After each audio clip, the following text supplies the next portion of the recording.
enters.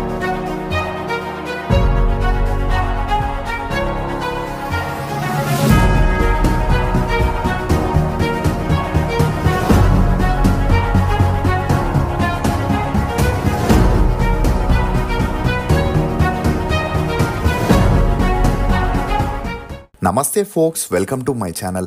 Folks, నీ పరిస్థితి ఎంత కష్టంగా ఉన్నా ఎదుర్కో, కానీ అనుకున్నది సాధిస్తాననే నమ్మకాన్ని మాత్రం వదులుకోకు. అసలు నేను ఈ మాట చెప్పడానికి గల కారణం హీరోయిన్ శాలిని పాండే. సినిమాల్లో హీరోయిన్స్ కెమిస్ట్రీ, డైరెక్షన్ లాంటివి తెరపై బాగానే ఉన్నప్పటికీ తెర వెనుక పరిస్థితులు వేరుగా ఉంటాయని చాలా మంది హీరోయిన్లు తమకు ఎదురైన అనుభవాల్ని పంచుకుంటూనే ఉన్నారు. ఇక ఈ కోవలోనే అర్జున్ రెడ్డి సినిమాతో హైలైట్ అయిన శాలిని పాండే ఒక ఇంటర్వ్యూలో మాట్లాడుతూ తన కెరియర్ ప్రారంభంలో ఒక సౌత్ మూవీలో నటించిందని, ఆ సమయంలో డైరెక్టర్ ప్రవర్తన వల్ల చాలా ఇబ్బందుల్ని ఎదుర్కొనిందని, అలా తను క్యారవాన్లో డ్రెస్ మార్చుకుంటున్న సమయంలో తన అనుమతి లేకుండా డైరెక్టర్ డోర్ తీసి లోపలికి వచ్చాడని, ఇక అతనికి తాను డ్రెస్ మార్చుకుంటున్నట్లు తెలిసి అక్కడికి రావడంతో తనకేం చేయాలో తెలియని పరిస్థితుల్లో పడిందని, దీంతో తనకి కోపం వచ్చి వెంటనే అతనిపై కేకలు వేయడంతో తన మాటలు క్యారవాన్ నుండి సెట్ వరకు వినిపించాయని, దీంతో ఆ డైరెక్టర్ అక్కడి నుండి వెళ్ళిపోయాడని, అలా కొంతమంది ఆర్టిస్టులు తన దగ్గరికి వచ్చి డైరెక్టర్ పై అలా అరవకూడదని, దీనివల్ల నీ కెరియర్కే డ్యామేజ్ అవుతుందని చెప్పినా తనకి మాత్రం తను చేసింది కరెక్టే అనిపించిందని చెప్పడంతో ఇప్పుడు ఈమె వ్యాఖ్యలు అన్ని చోట్ల హల్చలవుతున్నాయి. అసలు శాలిని పాండేకి తెలుగులో ఛాన్సులు రాకపోవడానికి గల కారణాలేంటి? డబ్బు కోసమే ఇద్దరు అబ్బాయిలతో ఒకే రూమ్లో ఉండేదా? ప్రేమించిన వాడి కోసం ఇంట్లో నుండి పారిపోయి ముంబైకి వెళ్ళిందా? ఆలియా భట్కి శాలినికి ఉన్న విభేదాలేంటి అనే నమ్మలేని నిజాల్ని ఈ వీడియోలో చెప్పడానికి నేను ప్రయత్నిస్తాను. మీరు మాత్రం ఈ వీడియోని పూర్తిగా చూడండి. ఎన్నో టీ రుచులతో మీరు అలసిపోయి ఉంటారు, అందుకే మీకోసం బేబర్ చాక్లెట్ ని తీసుకొస్తున్నాం. ఇది రుచికి రుచి, ఆరోగ్యానికి ఆరోగ్యం. ఇందులో ఉండే ఫ్లవనాయిడ్లు రక్తనాళాలని వృద్ధి చేసి గుండె ఆరోగ్యాన్ని పెంచుతుంది. చాక్లెట్ టీ తాగడం ద్వారా ఒంట్లో కొవ్వు పెరగడాన్ని నియంత్రిస్తూ మతిమరుపుని కూడా తగ్గిస్తుంది. స్క్రీన్ పై కనిపిస్తున్న కూపన్ కోడ్ ని ఉపయోగిస్తే ఫస్ట్ 20 ఆర్డర్స్ కి 20% డిస్కౌంట్ దొరుకుతుంది. త్వరపడండి. ఇప్పుడు అమెజాన్, ఫ్లిప్కార్ట్ లో కూడా అవైలబుల్ గా ఉన్నాయి, కానీ మన వెబ్సైట్ లో ఆర్డర్ చేసుకుంటే మంచి ఆఫర్స్ ఉన్నాయి. శాలిని పాండే అలియాస్ శాలిని, ఈమె 1993 సెప్టెంబర్ 23న మధ్యప్రదేశ్లోని జబల్పూర్లో ఒక మధ్యతరగతి కుటుంబంలో జన్మించింది. తండ్రి మనీష్ పాండే, తల్లి పుష్ప పాండే.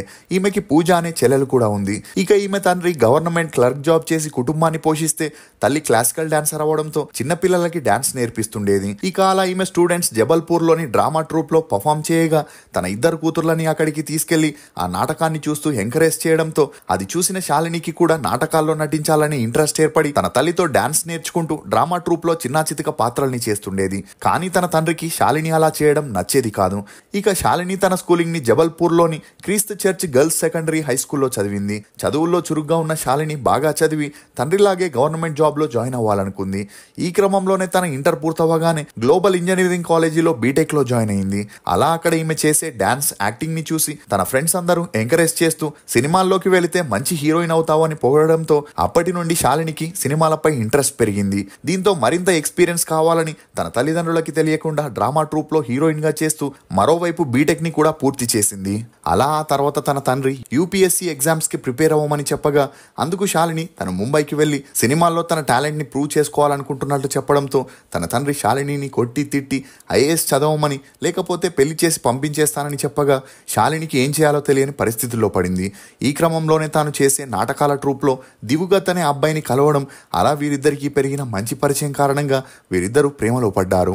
ఇక అలా శాలినికి సినిమాల్లో నటించాలనే ఇంట్రెస్ట్ ఉండడంతో ముంబైలో దివుగత్కి తెలిసిన ఒక ఫీమేల్ సీరియల్ ఆర్టిస్ట్ ఉందని శాలినిని తన రూమ్ లో ఉంటూ సినిమాల్లో ట్రై చేయమని చెప్పడం జరిగింది. కానీ శాలిని తండ్రి మాత్రం తనని ఇంటి నుండి బయటికి పంపకుండా హౌస్ అరెస్ట్ చేయడంతో తన తండ్రి తన ఆశల్ని, కలల్ని చంపేస్తున్నాడని భావించిన శాలిని తన లగేజ్ ని సర్దుకొని ఇంట్లో నుండి బయటికి రాగా దివుగత్ తన బైక్ మీద శాలినిని బస్ స్టాప్ కి తీసుకెళ్లి ముంబైకి వెళ్లే బస్ ఎక్కించాడు. ఇక శాలిని ముంబైకి వెళ్ళగానే తన టాలెంట్ కి ఛాన్సులు వెతుక్కుంటూ వస్తాయని త్వరగా పెద్ద హీరోయిన్ అయి తన తండ్రికి తన ఏంటో చూపించాలనుకుంది. అలా ముంబైలో దిగిన శాలిని నేరుగా దివుగత్ చెప్పిన స్మిత అనే సీరియల్ ఆర్టిస్ట్ రూమ్ కి వెళ్ళగా అప్పటి నుండి శాలిని అక్కడే ఉంటూ ప్రతిరోజు సినిమా ఆఫీసుల చుట్టూ తిరుగుతూ ఛాన్స్ల కోసం అడగడం మొదలెట్టింది. ఇక ఈ సమయంలోనే శాలిని తండ్రి తనకి ఫోన్ చేసి ఇప్పుడు ఇంటికి రాకపోతే పోలీస్ కంప్లైంట్ ఇస్తానని, ఆ తర్వాత వారే నిన్ను బలవంతంగా తీసుకొస్తారని చెప్పగా అందుకు శాలిని తను కూడా తన తండ్రి తనని కొడుతూ తిడుతూ టార్చర్ పెడుతున్నాడని పోలీసులకి కంప్లైంట్ ఇస్తాననగానే అప్పటి నుండి శాలిని తండ్రి తనకి కాల్ చేయడం మానేశాడు. దీంతో శాలిని తన కెరియర్ వైపు ఫోకస్ చేసింది. ఇదిలా ఉంటే శాలిని ముంబైకి వచ్చి 5 నెలలు గడిచిన ఒక్క పాత్ర కూడా రాకపోగా ఎక్కడికి వెళ్ళినా కాస్టింగ్ కౌచ్ సమస్య ఎదురవ్వడంతో ఏం చేయాలో తెలియని పరిస్థితుల్లో పడింది. ఇక అప్పటి వరకు తనకి తన బాయ్ ఫ్రెండే ఫైనాన్షియల్గా సపోర్ట్ చేస్తూ తన ఖర్చులన్నింటినీ చూసుకున్నప్పటికీ సినిమాల్లో ఎలాంటి ఛాన్సులు రాకపోవడంతో ఇక ఛాన్సులు రావని మళ్ళీ జబల్పూర్కి రమ్మని దివుగత్ శాలినికి చెప్పిన శాలిని మాత్రం సినిమాల్లో తాడో పేడో తేల్చుకున్నాకే ఇంటికి వస్తానని చెప్పడంతో అప్పటి నుండి దివుగత్ కూడా ఈమెకి సపోర్ట్ చేయడం మానేసి ఆమెతో బ్రేకప్ చేసుకున్నాడు. ఇక అలా రూమ్ రెంట్ కట్టలేక శాలినికి రూమ్ ఖాళీ చేసే పరిస్థితి రావడంతో తన ఫ్రెండ్ ద్వారా 2 అబ్బాయిలు ఉండే రూమ్ లో వేకెన్సీ ఉందని అందులో అడ్జస్ట్ చేసుకుంటే రూమ్ కూడా తగ్గుతుందని చెప్పడంతో శాలిని ఇమీడియట్ గా ఆ అబ్బాయిలున్న రూమ్ కి షిఫ్ట్ అయింది. అలా అక్కడే వారితో కలిసి ఉంటూ ఖర్చులన్నింటినీ షేర్ చేసుకుంటూ మరోవైపు ఛాన్స్ల కోసం ట్రై చేయగా శాలినికి మన్ మే హే విశ్వాస్ అనే సీరియల్లో చిన్న సపోర్టింగ్ రోల్ చేసే ఛాన్స్ వచ్చింది. ఇక అలా డబ్బు కోసం చిన్నా చితిక పాత్రల్ని కూడా చేస్తూ క్రైమ్ పెట్రోల్ అనే సిరీస్ లో కూడా బోల్డ్ క్యారెక్టర్ ని చేయడం మొదలెట్టింది. అంతేకాకుండా కొన్ని ఆల్బమ్ సాంగ్స్ లో గ్రూప్ డాన్సర్ గా చేస్తూ 1.5 year గడిపిన ఇండస్ట్రీలో తనకి లైఫ్ లేదని, తన కెరియర్ ఇలాగే స్ట్రగ్లింగ్ లో ఉంటుందని శాలిని తిరిగి ఊరికి వెళ్ళిపోవాలనుకుంది. ఇక ఈ క్రమంలోనే కాస్టింగ్ డైరెక్టర్ ద్వారా ఒక తెలుగు మూవీ ఆఫర్ ఉందని, అందులో బోల్డ్ గా నటిస్తూ కిస్ సీన్లని చేసేందుకు ఒప్పుకుంటే ఇమీడియట్ గా ఆ మూవీలో హీరోయిన్ గా చేయొచ్చని చెప్పడంతో శాలినికి వేరే దారి లేక వారు చెప్పిన టర్మ్స్ అండ్ కండిషన్స్ కి ఒప్పుకొని అర్జున్ రెడ్డి మూవీలో నటించేందుకు సిద్ధపడింది. ఇక అలా ఈ మూవీ మీద ఎటువంటి హోప్స్ పెట్టుకొని శాలిని డైరెక్టర్ చెప్పినట్లు వింటూ కొంత రెమ్యూనరేషన్ తీసుకొని అతను చెప్పిన సీన్స్ ని కంప్లీట్ చేసింది.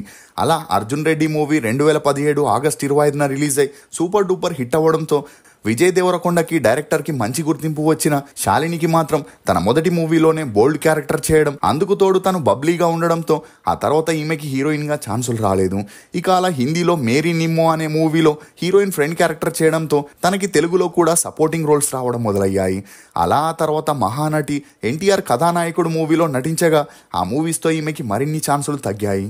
ఇక ఈ క్రమంలోనే 118 అనే మూవీ చేసేటప్పుడు ఆ మూవీ డైరెక్టర్ అయిన గుహాన్ క్యారవాన్లోకి వెళ్ళడం, అతన్ని చూడగానే శాలిని అరవడంతో ఆ తర్వాత శాలినికి తెలుగులో ఛాన్సులు పూర్తిగా తగ్గాయి.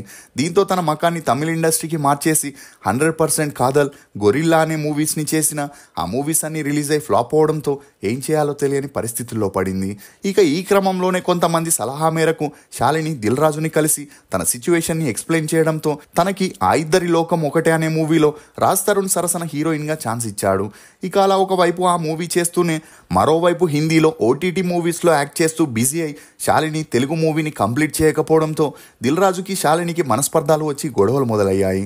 దీంతో చాలా ఇంటర్వ్యూస్లో దిల్ రాజు డైరెక్ట్గానే శాలినిని అన్ప్రొఫెషనల్ ఆర్టిస్ట్ అని చెప్పడంతో ఈ న్యూస్ అన్ని చోట్ల వైరల్ అయింది. ఇక అలా ఆ ఇద్దరి లోకం ఒకటే మూవీ 2019లో రిలీజ్ అయి ఫ్లాప్ అవడంతో శాలినికి సౌత్ మూవీస్లో పూర్తిగా ఛాన్సులు తగ్గి తన మకాన్ని బాంబేకి మార్చేసింది.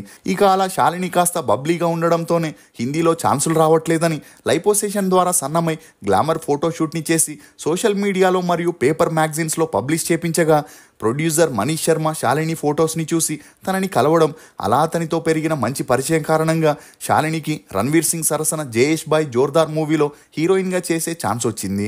ఇక ఈ మూవీ భారీ ఎక్స్పెక్టేషన్స్తో రిలీజ్ అయి ఫ్లాప్ అయిన శాలిని యాక్టింగ్కి మంచి మార్క్సే పడడంతో అమీర్ ఖాన్ కొడుకైన జునైద్ ఖాన్ చేసిన మహారాజు మూవీలో సెకండ్ హీరోయిన్గా చేసే ఛాన్స్ వచ్చింది. ఇక ఈ మూవీ డైరెక్ట్గా ఓటీటీలో రిలీజ్ అయి మంచి ఆదరణ పొందడంతో ఆ తర్వాత డబ్బా కార్టెల్ అనే వెబ్ సిరీస్లో యాక్ట్ చేస్తూ బిజీ అయింది.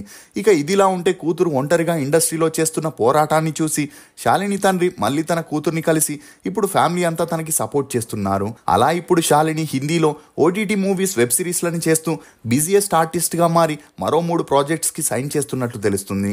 ఇక ఇదిలా ఉంటే శాలిని సన్నబడ్డాక అచ్చం ఆలియా భట్ లాగే ఉందనే కాంప్లిమెంట్స్ రావడంతో వాటిపై స్పందించిన శాలిని తననెవరూ ఆలియా భట్తో కంపేర్ చేయొద్దని, తనకంటూ ఒక ఐడెంటిటీ ఉందని, ఒక ఆర్టిస్ట్గా ఆలియా అంటే తనకి ఇష్టమే కానీ తనతో పోల్చడం నచ్చలేదని ఘాటైన స్టేట్మెంట్ ఇవ్వడంతో శాలిని ఆలియా ఫ్యాన్స్ నుండి చాలా విమర్శల్ని ఎదుర్కోవాల్సి వచ్చింది. ఈ కారణంతోనే ఈమెకి బాలీవుడ్లో కూడా పెద్ద ప్రొడక్షన్స్ వారు ఛాన్స్ ఇవ్వట్లేదని చెప్పొచ్చు. ఇదిలా ఉంటే 32 ఏళ్లైన శాలిని మళ్ళీ తన బాయ్ ఫ్రెండ్ అయిన దివుగత్తో ప్యాచప్ అయి ఇప్పుడు వీరిద్దరూ కలిసి ముంబైలో లివింగ్ టుగెదర్లో ఉంటున్నట్లు తెలుస్తుంది. ఇక ఇప్పటి వరకు శాలిని హీరోయిన్గా, సపోర్టింగ్ ఆర్టిస్ట్గా, గెస్ట్ రోల్లో 12 సినిమాల్లో యాక్ట్ చేయగా ఈమె నటనకు గాను 2 జీ సినీ అవార్డ్స్తో పాటు సాక్షి ఎక్సలెన్స్ అవార్డుని కూడా అందుకుంది. శాలిని పాండే నటించిన సినిమాల్లో మీ ఫేవరెట్ అనేది కమెంట్ సెక్షన్లో తప్పకుండా తెలియజేయండి. ఫోక్స్, మనం గెలిచినప్పుడు చప్పట్లు కొట్టేవారు, మనం ఓడినప్పుడు భుజం తట్టేవారు, నలుగురు లేనప్పుడు ఎంత సంపాదించినా ఎంత పోగొట్టుకున్నా తేడా ఏమీ ఉండదు. ఇది ఫోక్స్ హీరోయిన్ శాలిని పాండే గురించి కొన్ని నమ్మలేని నిజాలు. ఈ వీడియో మీద మీ అభిప్రాయాన్ని కమెంట్ సెక్షన్లో తప్పకుండా తెలియజేయండి. మేము చేసిన ఈ వీడియో మీకు నచ్చినట్లయితే ఒక లైక్ ద్వారా మీ సపోర్ట్ని మాకు తెలియజేయండి. For more interesting videos please subscribe to CR voice. Thank you.